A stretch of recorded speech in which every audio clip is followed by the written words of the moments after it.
Well, thank you very much, everybody. We have a meeting with a man who's become a friend of mine, and we've known each other for a little while in some very interesting times, and we get along. Our countries get along very well. We have a great affinity for each other, and the Chancellor has been very well received in Germany. He's a very successful man, became the Chancellor of Germany, which is a big deal, and he's doing a very good job. In my opinion, a great job, very popular. And the relationship that we have in trade and everything else has been very strong. We've been able to do our deals, and it's been very strong. We'll obviously be talking a little bit about Iran today, and he's been helping us out. We've been very nice, actually. And that is coming along, as you see, very well. They have no Navy. It's been knocked out. They have no Air Force. It's been knocked out. They have no air detection. That's been knocked out. Their radar has been knocked out. And just about everything's been knocked out. So we'll see how we do. But we're doing very well. We have a great military, and they're doing a fantastic job. So we'll be talking about that. And we're talking about some very big trade deals. And those, I know, will work out, too. So I just want to say it's a great honor to have you at the Oval Office. The beautiful Oval Office, beautiful White House. It's a special place, even from your standpoint. And you have some very special places, too. And I look forward to being with you. Thank you very much. Thank you. Thank you, Mr. President, for having me here in this Oval Office for the third time now. Yeah. Really happy to have the opportunity to speak with you in these challenging times. We are on the same page in terms of getting this terrible regime in Tehran away, and we will talk about the day after, what will happen then if they are out. We have to talk about our trade agreement, which I would like to be in place as soon as possible. And we have to talk about Ukraine. There are too many bad guys in this world, actually, and this is an issue we have to talk about because we all want to see this war coming to an end as soon as possible. But Ukraine has to preserve its territory and their security interests, and, well, we will talk about that. We will. Looking forward to that. Well, thank you for being here. Thank you That's some for your interesting. hospitality. Thank you for letting me spending the night in your guest house. That's It's right. a very, very Good. comfortable place. Hope you liked it, right? Absolutely. Yeah, great place. And a famous place. That's yeah. good. Very So famous. many former presidents. That's there. right. Yeah. Very famous place. Any questions, please? Mr. President, did Israel force your hand to launch these strikes against Iran? Did Netanyahu pull the United States into this war? No, I might have forced their hand. You see, we were having negotiations with these lunatics, and it was my opinion that they were going to attack first. They were going to attack. If we didn't do it, they were going to attack first. I felt strongly about that. And we have great negotiators, great people, people that do this very successfully and have done it all their lives very successful. And based on the way the negotiation was going, I think they were going to attack first. And I didn't want that to happen. So if anything, I might have forced Israel's hand. But Israel was ready, and we were ready, and we've had a very, very powerful impact because virtually everything they have has been knocked out now. Their missile count is going way down. Amazingly, they're hitting countries that were, you know, let's call them neutral, right? They lived together for a long time. I think they were surprised. I was surprised. I think and now those countries are all fighting against them and fighting strongly against them. Someday they'll write a story and they'll say why they did that, but they hit countries that had nothing to do with what's going on. They were sort of leaving everything alone. All of a sudden they had missiles shot in, which shows you the level of evil that we're dealing with. They'll hit people that were actually at least somewhat friendly, and they had no problems with it. Also hitting only civilian places, hotels and apartment buildings, and we're hitting them where it is much more appropriate. We're hitting them very hard. And the big scale hitting goes now. They no longer have air protection. They no longer have any detection facilities at all left. And So they're gonna be in for a lot of hurt. These are bad people. These are people that killed. I guess it's 35,000. It's coming out 35,000 over the last 3 weeks. Protesters, 35,000 violently killed. So these are bad people, and the leader of the pack is gone. And as you know, 49 people were taken out in the first hit, and I guess there was another hit today on the new leadership, and it looks like that was pretty substantial also. So they're getting hit very hard, and we'll see what happens. A lot of people are coming forward. A lot of the people you would least suspect want to quit. They want to have immunity. They're asking for immunity, and probably at some point they'll be dropping, as you would say, laying down their guns. We'll see what happens. In the meantime, we're just continuing to go forward. Our military is the #1 in the world by far, and we are, everything's big in my book. Venezuela was big, this is big, the original hit, Midnight Hammer, was big, everything you view is big, but it's not considered very big by some standards, by some of our standards. We have a military like no other military that's ever been built. Yeah, please. Mr. President, what's the worst-case scenario that you have planned for in Iran? Well, I don't know if there's a worst case. We have them very much beaten militarily from the military standpoint. They're still lobbing some missiles. At some point, they won't even be able to do that because we're hitting all of their carriers. We're hitting all of their missile stock. You know, they built up all these missiles over the last few years. They had a lot of them. They've shot a lot of them, and we're knocking out a lot. I guess the worst case would be we do this, and then somebody takes over who's as bad as the previous person, right? That could happen. We don't want that to happen. That would probably be the worst. You go through this, and then in 5 years you realize you put somebody in who was no better. So we'd like to see somebody in there that's going to bring it back for the people. And we'll see what happens with the people. You know, they have their chance. And we've said, don't do it yet. If you're going to go out and protest, don't do it yet. It's very dangerous out there. A lot of bombs are being dropped. But I would say that would be about the worst. Do you have someone in mind right now? Because you said all the people you did have in mind have been taken out. What do you think? Well, most of the stands out people we had in from mind are dead. So, you know, we had some in mind from that group that is dead. And now we have another group, they may be dead also, based on reports. So I guess you have a third wave coming in. Pretty soon we're not going to know anybody. But we have, I mean, Venezuela was so incredible because we did the attack and we kept government totally intact.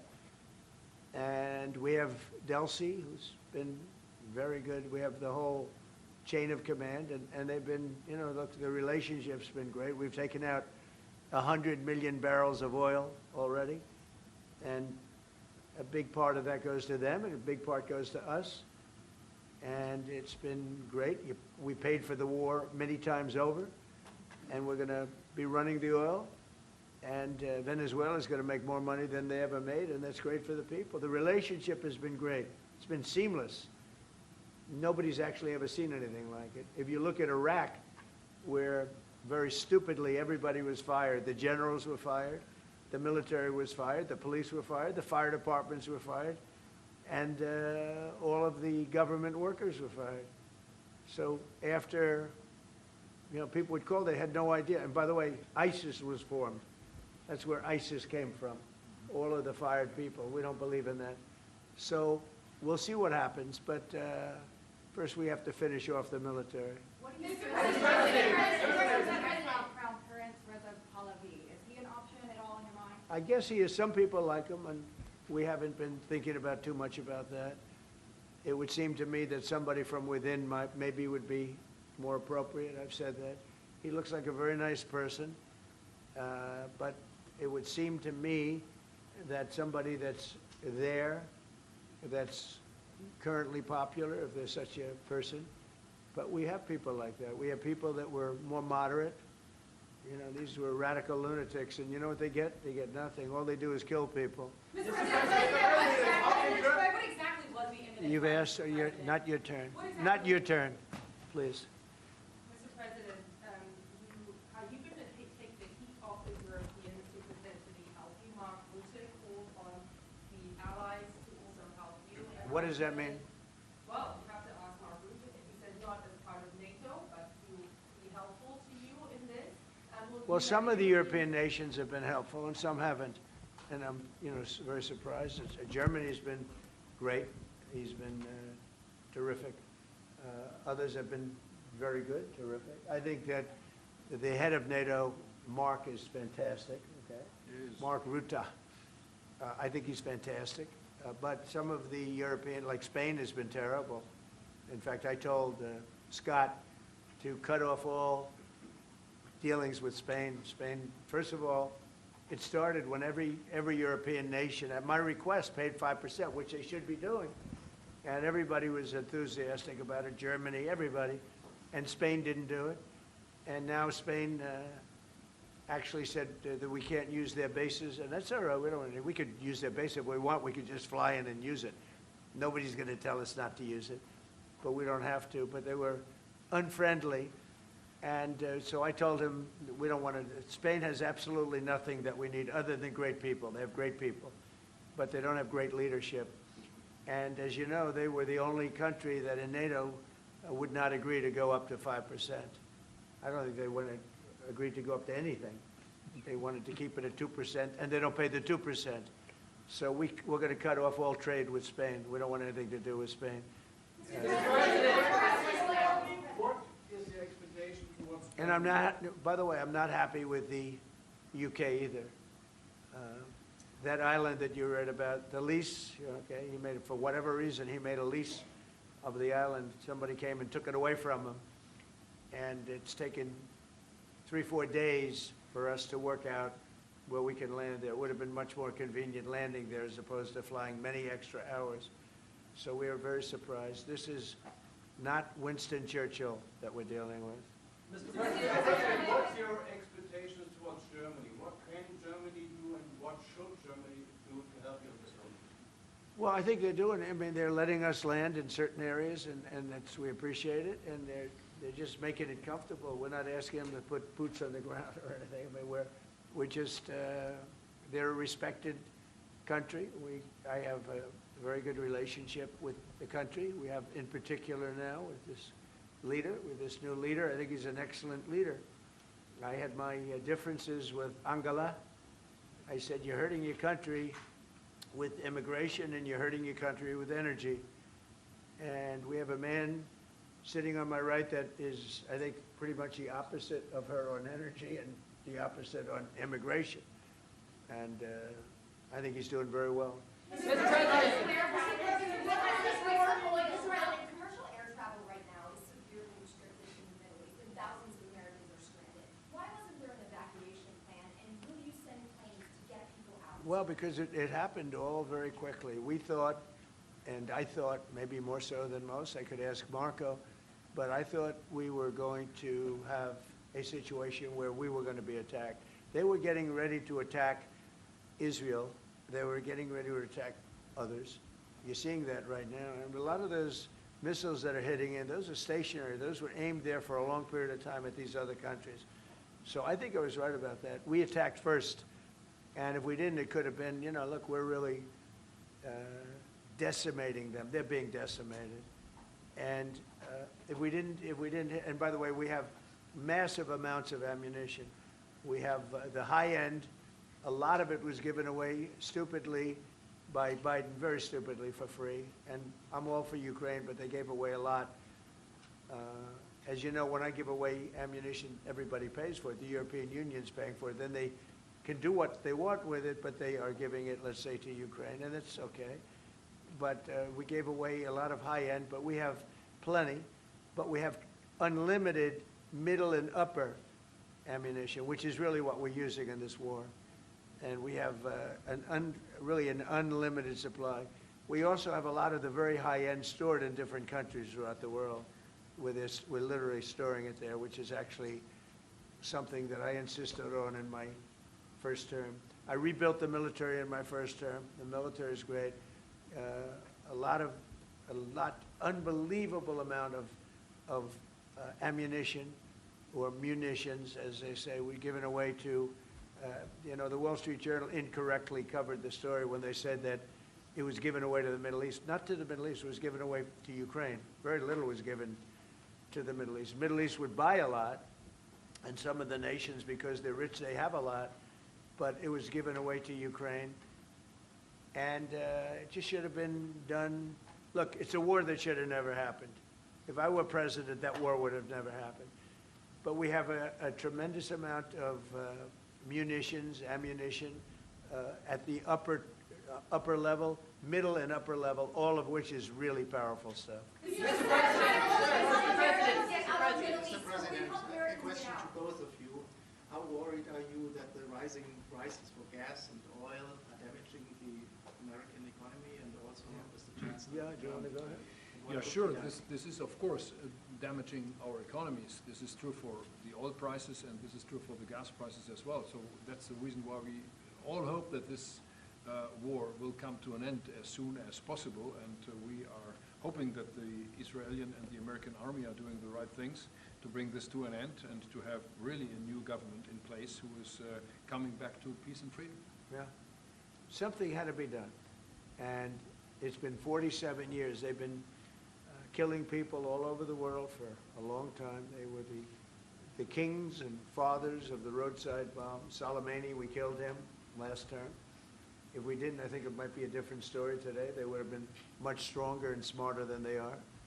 But they did the roadside bombs. 95% of the people lost their legs, arms, had their face wiped out, just wiped out. I've seen some young people that it's so sad to watch. And that was almost all, 95% comes from Iran and with Soleimani. Soleimani loved it, his favorite weapon. He loved the roadside bomb. And when you see people walking around with no legs and no arms and a face that's been blown to hell, these people, what they have to go and the way they have to live, this is Iran. When you look at the barracks, the famous barracks, when you look at the hostages, when you look at a lot of hostages, when you look at all of the problems, they were really a purveyor of terror all over the world for many, many years. And it's something that had to be done, and I believe that if we didn't, because I see where Congress, you know, if I didn't do this, guys like Schumer, who are losers, the Democrats, they're losers, that's why they're not here. Guys like Schumer would say, well, you should have done this. In other words, if I did it, it's no good. If I didn't do it, they would have said the opposite, that you should have done this. But most people feel, I'll tell you what, I have never had more compliments on something I did. People felt it's something that had to be done. So if we have a little high oil prices for a little while, but as soon as this ends, those prices are going to drop, I believe, lower than even before. Mr. Mr. President, can you clarify on what exactly it is in Iraq? Go ahead, please. Mr. President, Yes. how do you want to solve the conflict on tariffs between the EU and the US in this Between who? The conflict on tariffs between the EU and US, how do you want to solve And U.S. and who? EU, European Union. Oh. Union? How do you want to Well, also we won on tariffs, actually. Somebody said you actually won the case. We won on tariffs. We had a decision that was wrong. It was a very bad decision from certain standpoints. From other standpoints, a very powerful decision because it reaffirmed all the fact that we have all these various forms of tariffs that we felt right, but it totally reaffirmed it. It said you can use all of these tariffs. So we have all these vast menus of tariffs. And tariffs have made our country very rich. We have to charge tariffs to nations who play with their money. You know, they move their money up and down like a yo-yo. We have to take care of nations that have been good to us and fair to us, and we're going to take care of them. Other nations, they haven't, and we haven't let them take advantage of us. But the whole thing with tariffs is we had a decision that, like, as an example, we have a license situation, and the license is something that allows us to immediately stop all business with, nobody even knew we had this power, but we do now because of the decision. We have the right to stop all business having to do with a certain country. If a certain country is not treating us well, the president, without going to Congress, has the right to stop. Sort of interesting. I have the right to stop, but under that one law, I didn't have the right to charge them. So I have the right to license them, but I don't have the right to charge, which is frankly ridiculous. But the right was given to us by the Supreme Court. And we have the right, as an example, we talked about Spain. I could tomorrow stop, or today, even better, stop everything having to do with Spain. All business having to do with Spain. I have the right to stop it. Embargoes, do anything I want with it. And we may do that with Spain. What do you think? Well, sir, I think we're going to talk about it with you. I know that you have strong power. The Supreme Court clarified. We know you can use it, and if you need to use it to assure national and economic security, we'll do it. Scott, do you have an opinion? Sir, I agree. The Supreme Court reaffirmed your ability to implement an embargo, and as we've talked, from your first term, the Section 301s and the 232s have withheld more than 4,000 lawsuits, and USTR and Commerce are going to begin investigations, and we'll move forward with those. And we've instituted a 15% tariff on everybody, as you know, and just used, I'll tell you, we had a couple of paragraphs written in that opinion that were really incredible. Justice Kavanaugh wrote a fantastic dissent, but in his dissent, he said what we should do, and we knew that too. We just wanted to simplify it, and for some reason, I think, very, very foolishly, the courts decided no, but they said you can do it many other ways, and that's what we're doing. And what we've done is we've gone to a very simple, straight 15% tariff. We've taken in hundreds of billions of dollars in our country because of tariffs. So we've taken in all of this money, hundreds of billions of dollars, and honestly, it's made us very rich as a country, right? So it's been doing good. When will you have the full plan implemented? We have a 5-month period, up to 5 months, where we can go at 15%. And while we're doing that, as you know, we're doing the various studies and things, and we'll be coming out with different tariffs on different countries. Do you want to talk about that first? Yes, sir. By the time the 5-month period has elapsed, we'll have completed investigations under Section 301, which Secretary Bessent talked about. We know there are countries out there with deals who are very interested in keeping the deals. We need to go through and investigate all these unfair trading practices, the kinds of things you talked about, and make sure that we're protecting U.S. economic security. We know there are countries How are we going to treat Germany? Well, I think you should hit them very, very hard. You knew he was right there when he said that, Mr. President. They have expressed an interest. Germany's been quite constructive in wanting to move forward and be helpful. The rest of you will talk to them as well, but obviously we'll... I will say every single country wants to make the deal they already have. In other words, a deal that we have using the other authority, they want to make the same deal. And we'd like to see, actually, we're going to adjust it somewhat upward, actually, but they all want to stay in the deal, and so we'll probably be able to do that pretty easily. Mr. President, Ukraine, after all, Iran won't be able to deliver drones to Russia anymore. So what does this more mean to Ukraine? And having Chancellor Merz sitting next to you, who would you call if you want to talk to Europe? And Chancellor Merz, you've just been in China. The president. Who are you? What country are you from? I'm from Germany. Okay, I thought so. I could see. So, Mr. Chancellor, you have been in China, and the president. She likes you. In China soon. I don't know. Will you be talking about China as well? We'll be talking about China, yeah. Sure. And what about Ukraine? I'll be going to China in a little while. Every time you meet, you talk about China. We respect China. I do. We both do, I think. But it's always a topic of conversation. We've had a very good relationship with China.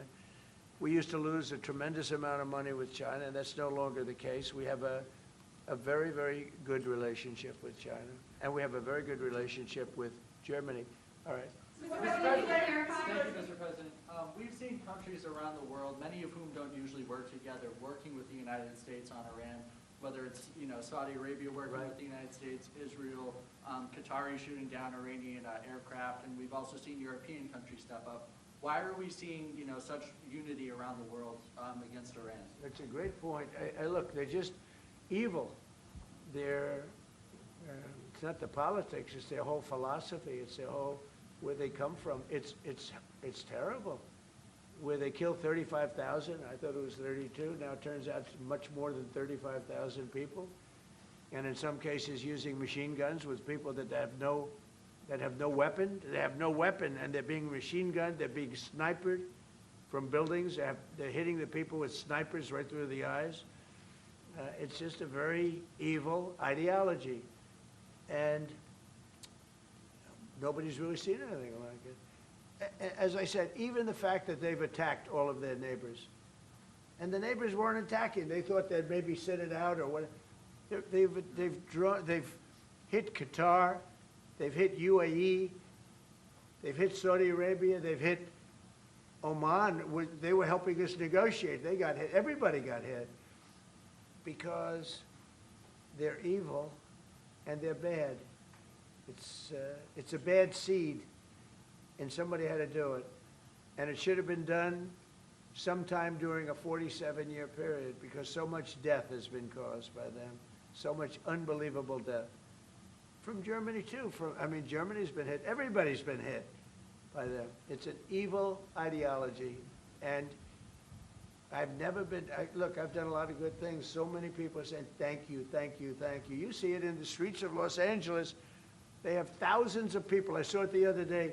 Pictures of Donald Trump. And I'm looking, I'm on the phone, probably talking to you. And I'm looking, and I see my picture, I say, oh no, it's another, protest. I see and then I started saying, boy, they were very friendly people. And then I saw a woman hugging the picture of me. I said, what's going on? And it turned out to be, these are Iranian people that live in the United States. So many. Thousands and thousands. You saw the rallies. And in New York, too, they had a big rally by pictures all over the place. The fact is that people are happy what we did. And you could never, and I've always said it, you could never have had true peace in the Middle East if Iran was allowed to go, even beyond the nuclear. If Iran was allowed to have look at all the missiles they built. A lot have been now taken out by us, and a lot have been expended. But they had thousands of missiles in a fairly short period of time. And I'll go, two things. The attack that we did, known as Midnight Hammer, had we not done that, Iran would have had a very powerful nuclear weapon within 1 month. We did it. It was great timing, but, and you've been able to see that too. The other thing was Barack Hussein Obama made maybe the worst deal I've ever seen because he gave all power in the Middle East to Iran. He went the exact opposite way. And I terminated that. If I didn't terminate that deal, they would be sitting with a massive nuclear weapon 3 years ago, which would have been used already on Israel at least, and other countries also. And we wouldn't be talking about it right now. But if I didn't terminate the deal that Obama made, giving them everything, including plane loads of cash. Do you remember the airplane flew over there? It was a Boeing 757. There was 2 of them, loaded. They took out all the seats. It was loaded with green cash. So much cash that it was in Virginia, Maryland, and Washington, D.C. They got all the cash from all the banks. They put it, and they flew it to Iran. I never knew a president had that power. I'm going to maybe try it sometime if it's okay. I think I'm going to do it. I'll fly it somewhere. Nobody's ever seen anything like it. 2 planes loaded from floor to ceiling, big planes, Boeing 757s, taken over there and given cash. In addition to that, he was giving them billions of dollars. But worse, he was giving them the right to have the path to a nuclear weapon. And that deal expired. A lot of people said, oh, you terminated it. Well, it was going to be terminated anyway because it expired. It gave them the right to have top-of-the-line nuclear weapon. If they had, because they're crazy, just like the people on my right during the State of the Union. I looked at them, I said, you're crazy? These people are crazy. And if they had a nuclear weapon, they would have used it. All right, how about 1 or 2 more? Mr. President. Go ahead, please. Chancellor Merz, you just heard that the president is thinking about punishing Spain. What are your thoughts spontaneously on Well, the answer on that is quite simple. We are trying to convince Spain to catch up with the 3% or 3.5%, which we agreed on in NATO. And as the President said, it's correct. Spain is the only one who is not willing to accept that. And we are trying to convince them that this is a part of our common security, that we all have to comply with these numbers, and this is 3.5 for military and another 1.5 for our military infrastructure. So Spain has to comply with that. Spain has been very, very uncooperative, and so has UK. Now, the second one is shocking, but this is not the age of Churchill. I will say the UK has been very, very uncooperative with that stupid island that they have, that they gave away and took a 100-year lease, having to do with perhaps indigenous people claiming the island that never even saw the island before. What's that all about? And they ruin relationships. It's a shame. It's and that country, UK, and I love that country. I love it. My mother was born there. I love it. My mother was born there. My father was born, right? He knows all about my father. My father was born there. So, you know, very places that you sort of automatically very feel warmly about. But the UK, what they're doing with energy and what they're doing with immigration is horrible.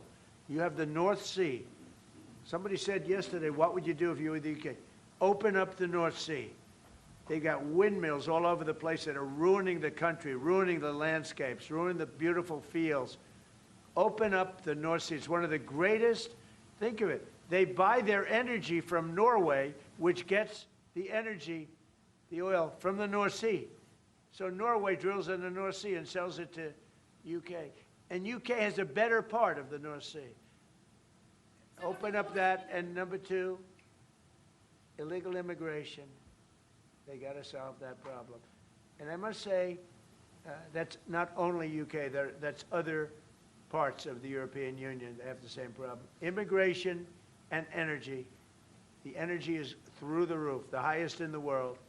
And the immigration was, I mean, you know, look, you have places where in the UK, you have a terrible mayor of London, terrible, he's an incompetent guy. But you have Sharia courts.